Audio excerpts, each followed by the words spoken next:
नमस्कार। मैं हूं अंजू पंकज। बहुत बहुत स्वागत है आप सबका। आज का दिन अरविंद केजरीवाल और आम आदमी पार्टी के लिए बहुत बड़ा दिन है। आज इंडी गठबंधन के सारे नेता, कहा तो यही जा रहा है कि सारे नेता जंतर मंतर पर अरविंद केजरीवाल के लिए इकट्ठा होने वाले हैं। दिन में 1 बजे से लेकर 5 बजे तक जंतर मंतर पर ये सब धरने पर बैठेंगे। अरविंद केजरीवाल की सेहत को बड़ा मुद्दा बनाएंगे। उनके साथ तिहाड़ जेल में दुर्व्यवहार हो रहा है, इसको मुद्दा बनाएंगे। अभी तक के कार्यक्रम के हिसाब से तो ये 1 बजे के आसपास सबके सब इकट्ठा हो रहे हैं।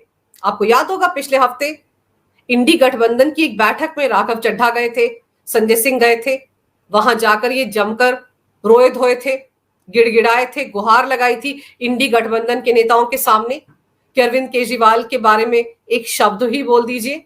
अरविंद केजरीवाल के साथ तिहाड़ जेल में बड़ा बुरा व्यवहार हो रहा है, उनकी सेहत के साथ खिलवाड़ हो रहा है, उनका शुगर लेवल हर दूसरे दिन गिर रहा है, लेकिन उन्हें ठीक से दवाइयां नहीं दी जा रही हैं।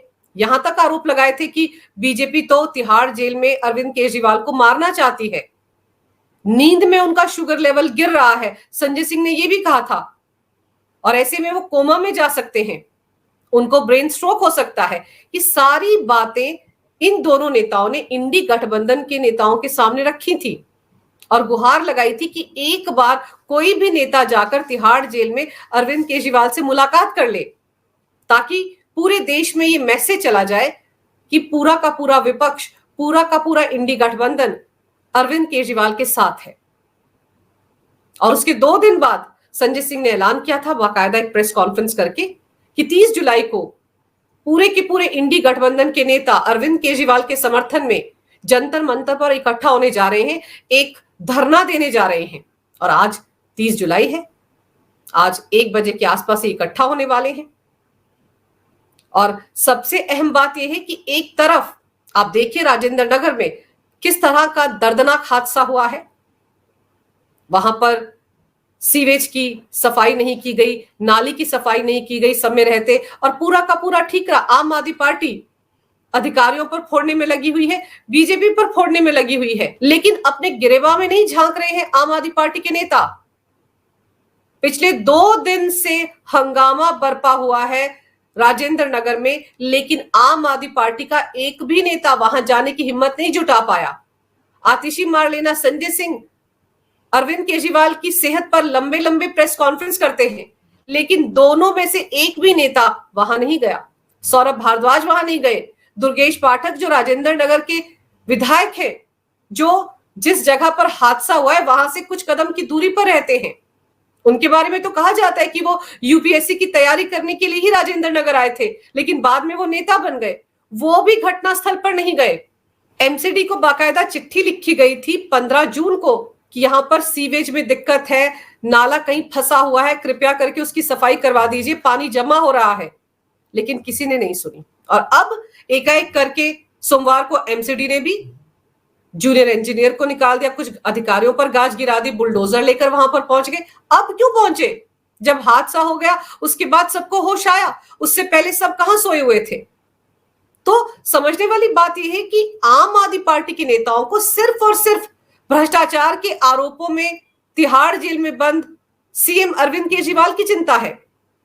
उनके लिए जंतर मंतर पर धरना प्रदर्शन होने जा रहा है, जहां पर इंडी गठबंधन के सारे नेता जुटने वाले हैं, लेकिन इन नेताओं में इतनी भी नैतिकता नहीं है कि जहां पर यूपीएससी की तैयारी करने वाले 3 होनहार छात्रों की जान चली गई, वहां जाकर बैठे और उन छात्रों की समस्याओं को समझने की कोशिश करें। वहां जाने की हिम्मत नहीं है, लेकिन अरविंद केजरीवाल के लिए जंतर मंतर पर धरना प्रदर्शन होने जा रहा है। और सबसे अहम बात यह है कि सौरभ भारद्वाज कहते हैं कि नदी नालों की सफाई को लेकर जो फाइल थी वो तो एलजी के पास पड़ी हुई है।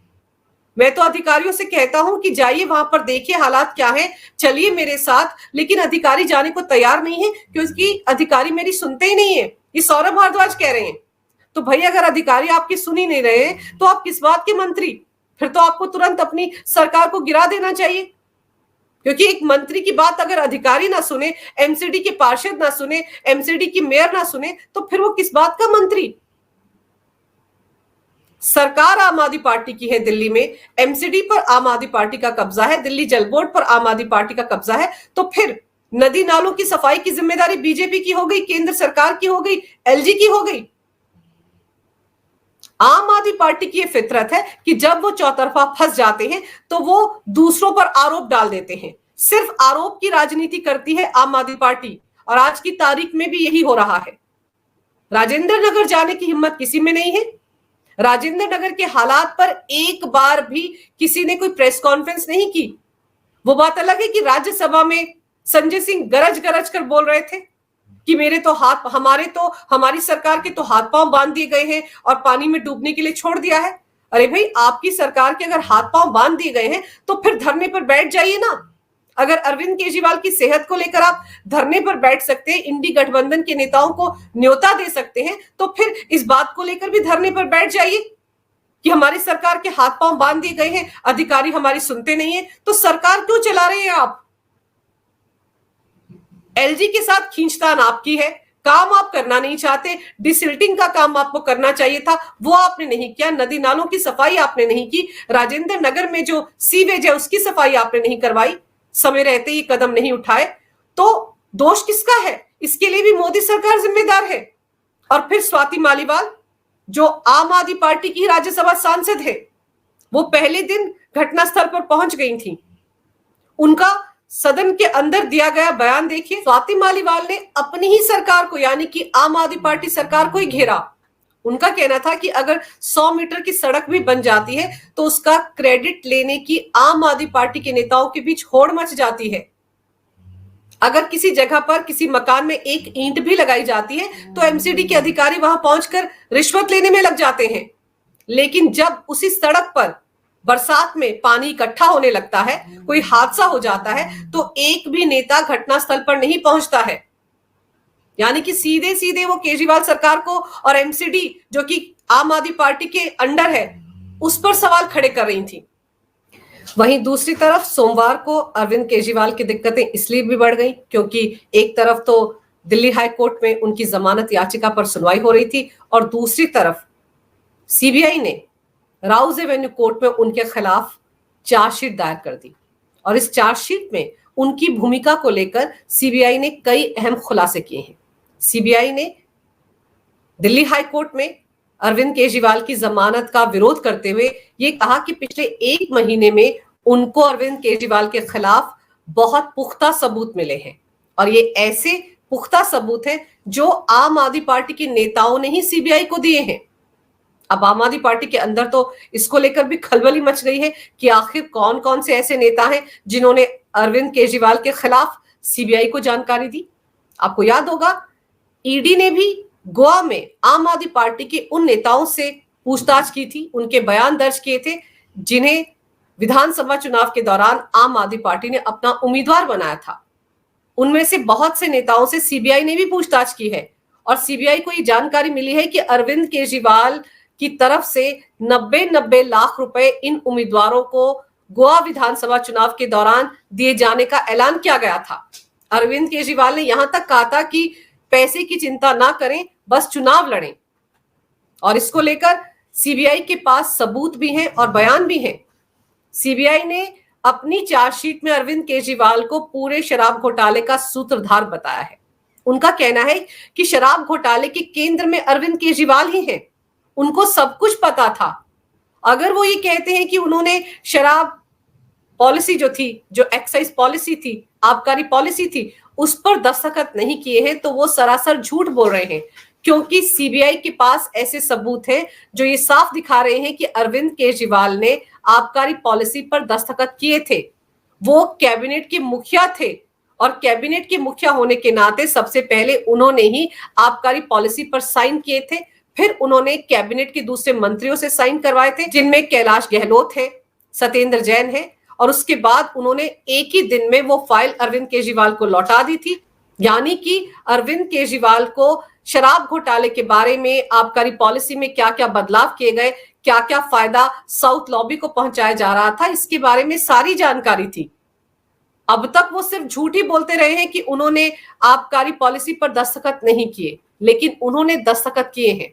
सीबीआई ने यह भी जानकारी दी कि विजय नायर जो है वो साउथ लॉबी से आबकारी पॉलिसी की एक कॉपी लेकर आया था, जिसे सी अरविंद, जो कि आबकारी विभाग में अरविंद केजरीवाल के पीए हुआ करते थे, उनको दिया गया था कि वो कंप्यूटर में इसको एंटर करें।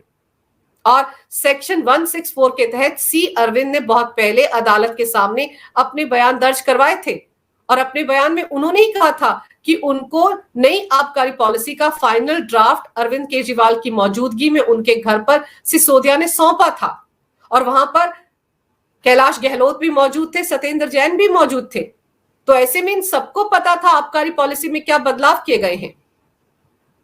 और साथ ही साथ सीबीआई ने यह भी कहा है कि चार्जशीट में अरविंद केजरीवाल के अलावा 5 और लोगों के नाम भी दर्ज हैं। आरोपियों के तौर पर अरविंद केजरीवाल के अलावा 5 और नाम सीबीआई की चार्जशीट में हैं। और ये वो नाम है जो कि अभी तक ईडी या सीबीआई की कस्टडी में नहीं है, इनको अभी तक गिरफ्तार नहीं किया गया है।